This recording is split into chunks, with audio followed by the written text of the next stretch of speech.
السلام علیکم دوستو، بسم اللہ الرحمن الرحیم۔ شروع اللہ کے نام سے جو بڑا مہربان اور رحم والا ہے۔ صرف 5 منٹ کا مدرسہ قرآن و حدیث کی روشنی میں جماعت الثانی۔ اسلامی تاریخ۔ غزوہ تبوک۔ فتح مکہ کے بعد پورے عرب میں اسلامی دعوت و تبلیغ کی اصل حقیقت واضح ہو گئی اور لوگ اسلام میں جوک در جوک داخل ہونے لگے۔ ایسے موقع پر رومی حکومت نے اپنے لیے خطرہ محسوس کرتے ہوئے مدینہ پر حملے کا ارادہ کر لیا اور اس کی تیاریاں شروع کر دی۔ شام کے آنے والے ایک قافلے نے مسلمانوں کو اس کی اطلاع دی۔ روم کی سلطنت آدھی دنیا پر حکومت کرتی تھی اور اس زمانے میں سب سے بڑی طاقت شمار ہوتی تھی، اس لیے مسلمان بہت پریشان تھے۔ ایک طرف بے سارو سامانی کی حالت اور عرب کی سخت گرمی زوروں پر تھی اور دوسری طرف دراز کا سفر تھا، مگر خاموش بیٹھنا بھی کسی طرح مناسب نہیں تھا۔ چنانچہ رسول اللہ صلی اللہ علیہ وسلم نے جنگ کی تیاری کا اعلان کر دیا اور ماہ رجب سن 9 ہجری میں 30,000 کے لشکر کو لے کر آپ صلی اللہ علیہ وسلم تبوک کے لیے روانہ ہوئے۔ مسلمانوں کے اس دلیرانہ اقدام کی وجہ سے رومیوں پر بڑا اثر ہوا اور انہوں نے حملہ کرنے کا ارادہ چھوڑ دیا اور بہت سارے قبیلے کے سرداروں نے صلح کر لی۔ یہاں 1 ماہ قائم کرنے کے بعد رسول اللہ بغیر جنگ کیے فتح مندی کے ساتھ مدینہ واپس ہو گئے۔ یہ آپ صلی اللہ علیہ وسلم کی زندگی کا آخری غزوہ تھا۔ اللہ کی قدرت۔ منہ میں رطوبت۔ اللہ تعالیٰ نے منہ میں تری کو پوشیدہ رکھا ہے کہ کھانا منہ میں رکھ کر چباتے وقت وہ تری پیدا ہوتی ہے اور کھانے کے ساتھ مل کر اس کے ہضم ہونے میں مدد کرتی ہے۔ عام حالات میں وہ تری ہلکی رہتی ہے جس سے حلق تر رہے اور سوکھنے نہ پائے، ورنہ آدمی بات ہی نہ کر سکے۔ اگر تری بالکل نہ رہے اور منہ ایک دم سوکھا رہے تو دم گھٹنے لگے اور انسان زندہ نہ رہ سکے، اور اگر تری کھانے کے علاوہ بھی منہ میں پیدا ہوتی رہے تو بات کرنے میں دشواری ہو اور منہ کھولنا مشکل ہو جائے۔ وہ کیسی قدرت والی ذات ہے جو کھانے کے وقت میں رطوبت کو زیادہ مقدار میں پیدا کرتی ہے اور عام حالات میں نارمل رکھتی ہے۔ ایک فرض کے بارے میں میت کا قرض اس کے مال سے ادا کرنا۔ حضرت علی علیہ السلام فرماتے ہیں کہ رسول اللہ صلی اللہ علیہ وسلم نے قرض کو وصیت سے پہلے ادا کروایا، حالانکہ تم لوگ قرآن میں وصیت کا تذکرہ قرض سے پہلے پڑھتے ہو۔ فائدہ: اگر کسی شخص نے قرض لیا اور اسے ادا کرنے سے پہلے انتقال کر گیا تو کفن دفن کے بعد مال وراثت سے سب سے پہلے قرض ادا کرنا ضروری ہے، چاہے سارا مال اس کی ادائیگی میں ختم ہو جائے۔ ایک سنت کے بارے میں استغفار کثرت سے کرنا۔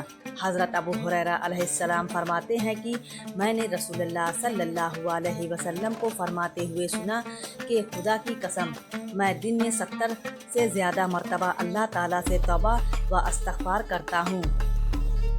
ایک اہم عمل کی فضیلت: اپنے اخلاق درست کرنا۔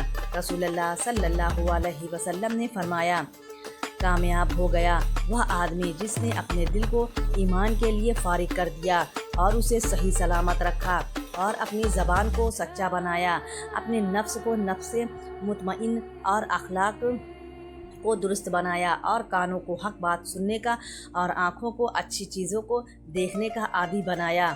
ایک گناہ کے بارے میں کسی کے سطر کو دیکھنا۔ رسول اللہ صلی اللہ علیہ وسلم نے فرمایا، اللہ تعالیٰ لعنت کرتے ہیں اس شخص پر جو جان بوجھ کر کسی کے سطر کو دیکھتا ہو، اور اس پر بھی لعنت ہے جو بلا اجر سطر دکھلاتا ہو۔ دنیا کے بارے میں مال جمع کرنے کا نقصان۔ رسول اللہ صلی اللہ علیہ وسلم نے فرمایا، تم مال و دولت جمع نہ کرو کیونکہ اس کی وجہ سے تم دنیا کی طرف مائل ہو جاؤ گے۔ آخرت کے بارے میں پرہیزگاروں کی نعمت۔ قرآن میں اللہ تعالیٰ فرماتا ہے، قیامت کے دن پرہیزگار لوگ جنت کے سایوں میں اور چشموں میں اور پسندیدہ میووں میں ہوں گے۔ ان سے کہا جائے گا، اپنے نیک اعمال کے بدلے میں خوب مزے سے کھاؤ پیو، ہم نیک لوگوں کو ایسا ہی بدلہ دیا کرتے ہیں۔ اس دن جھٹلانے والے کے لیے بڑی خرابی ہوگی۔ طب نبوی سے علاج۔ مسواک کے فوائد۔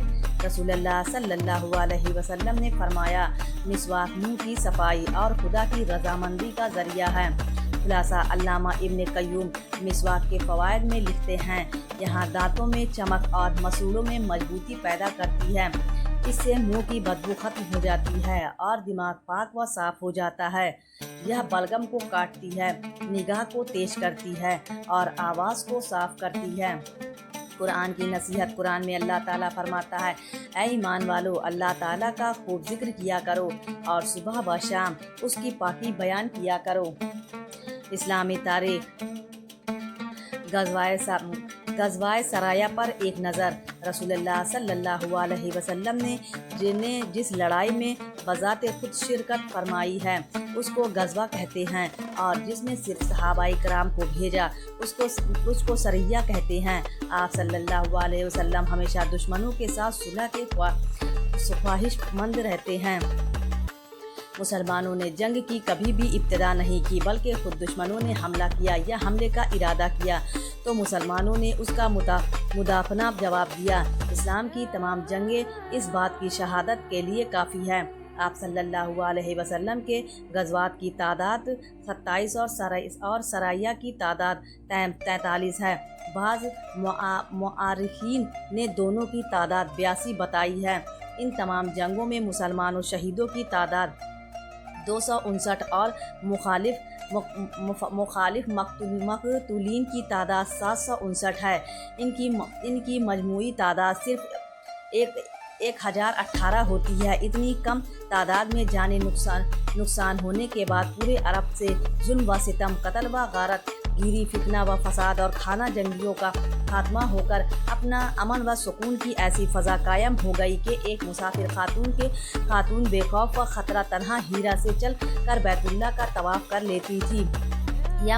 یا مذہب اسلام کی سچائی، اس کے عدل و انصاف اور اعلیٰ اخلاق کا صدقہ اور حضور صلی اللہ علیہ وسلم کی پاکیزہ زندگی، بلند اخلاق اور ہر ایک کے ساتھ حسن سلوک کا نتیجہ ہے، جس پر مکہ مکرمہ کی 13 سال زندگی بالکل واضح ثبوت ہے۔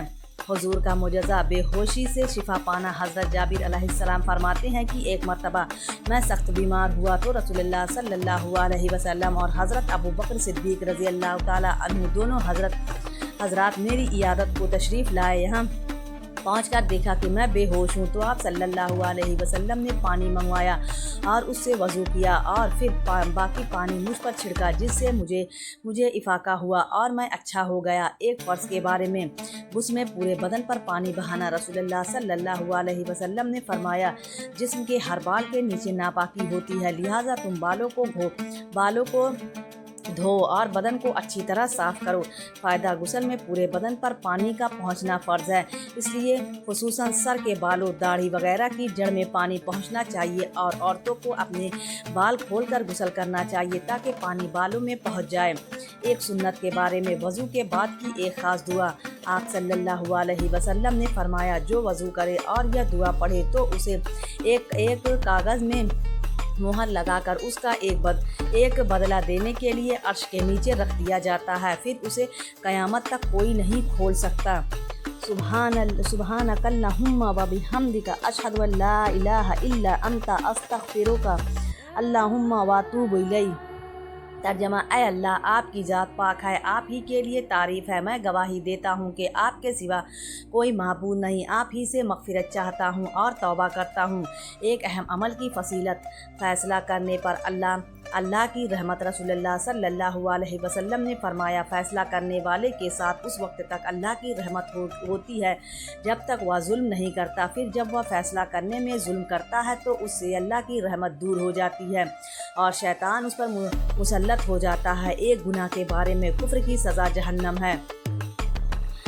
قرآن میں اللہ تعالیٰ فرماتا ہے، جو لوگ کفر کرتے ہیں تو اللہ تعالیٰ کے مقابلے میں ان کا مال اور ان کی اولاد کچھ کام نہیں آئے گی اور ایسے لوگ ہی جہنم کا ایندھن ہوں گے۔ دنیا کے بارے میں مال و دولت دنیا کی زینت۔